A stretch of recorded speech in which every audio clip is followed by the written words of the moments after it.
This is OwlUp, where learning happens in minutes, not hours. For a deeper journey, explore all our courses at owlup.co. Now, let's dive in.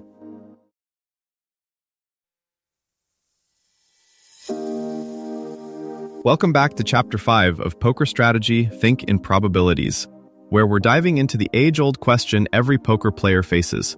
Should you stay in the hand or cut your losses and fold? Today we're breaking down exactly how to use probability to make those crucial hold or fold decisions that can make or break your bankroll. Let's get into it. Most pots you win in poker are decided before anyone sees a showdown. You're not winning because you magically get better cards. You're winning because other people fold. Tonight, we'll step into that quiet space between call and fold and ask, what do the numbers really say? Most players think the hardest choice in poker is whether to bluff. It isn't. The real edge hides in the hands you don't play and the calls you don't make. Every orbit, you're offered a stream of tiny gambles, a marginal draw here, a tempting top pair there, a maybe they're bluffing moment on the river. Each one whispers, just this once. Tonight, we're going to zoom in on those whispers and attach numbers to them. You'll see why elite players appear nitty yet quietly print money, how a single loose call can erase the profit from several well-played hands, and why folding isn't weakness but disciplined selection. We'll look at concrete thresholds, spots where the math says keep going and where it screams let it go, and how small, consistent folds turn into big, consistent results over thousands of hands. Think of tonight as moving from feels right to proves right. Up to now, we've treated your decisions like a series of educated guesses. Next, we'll wire them into a simple, numeric framework. 3 levers quietly shape every choice: what the pot is offering you, how often your hand improves, and how often everyone else just gives up. Instead of trying to be right about a single hand, you'll start asking, if I replayed this spot 1,000,000 times, would this move make or lose chips?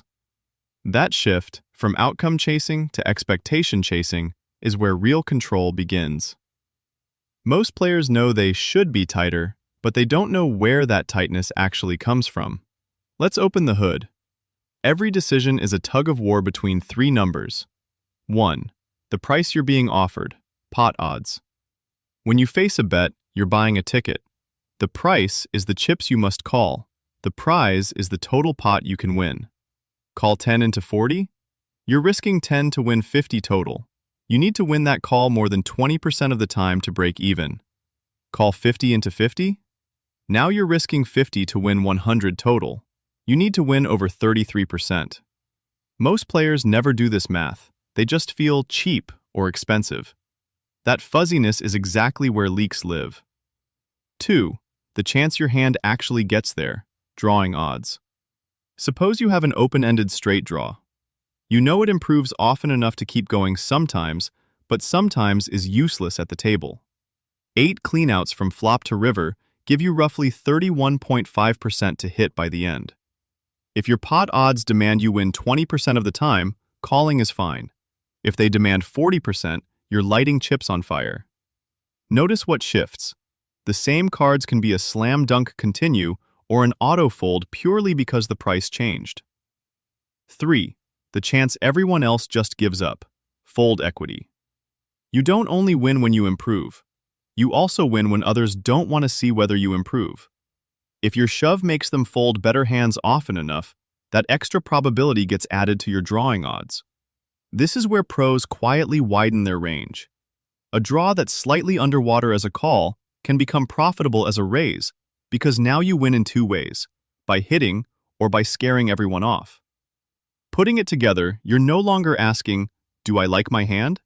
You're asking, given this price, this chance to improve, and this chance they quit, what does this decision earn over thousands of repeats? Like a coach deciding whether to attempt a risky steal in baseball, you're weighing the base you might gain against the outs you might cost your team. Not once, but over a whole season. You're in the cutoff with 9-8-8. A loose player opens, the button calls, blinds fold. You call. Flop. K7-2. They both check. You bet half pot. Your goal isn't heroics. It's to test what the numbers might be saying. Say only the opener calls. That call shrinks their range from anything to something that at least cares. Turn. 6 read. Now you've picked up extra outs plus pressure.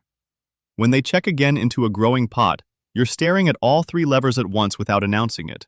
The price if you check behind, the chance to improve if you just call a river bet, and the fold equity if you fire now. This is where average players freeze and see one more card. Instead, you can start thinking in branches. If I bet and they fold X% of the time, my semi-bluff prints. If they call, I still have real ways to win. If they raise big, I escape with minimal damage. Like a painter choosing whether to commit a bold brushstroke, you're weighing how much future canvas you control by acting now. Over the next decade, this style of probabilistic thinking won't stay at the felt. Traders already triage positions like hands, cut losers when the outs dry up, press when the pot justifies risk. Product teams will gate features the same way, continuing only when data shifts odds in their favor, not because they've already invested so much. Your real edge becomes comfort with uncertainty, acting decisively while never pretending the numbers promise safety, only better weighted bets. Over time, this mindset seeps into everything. Negotiations feel less like arguments and more like choosing which hills are worth climbing. Tough emails become turns where you can still improve your hand by waiting or rephrasing. You're not chasing certainty anymore. You're training the reflex to ask, quietly and repeatedly, is this decision still worth my last chip? Before next week, ask yourself, 1. The next time I face a risky decision, like taking on a new project, investing money, or switching jobs, what are the actual odds of success if I base them on past data instead of my gut feeling? And how does that change whether I should hold or fold? 2. Where am I currently doubling down on a low probability outcome just because I've already sunk time, money, or pride into it? And what would it look like to walk away now instead of hoping the odds magically improve? 3. If my future self could see the real probability tree of my current options, which branch would they thank me for taking today?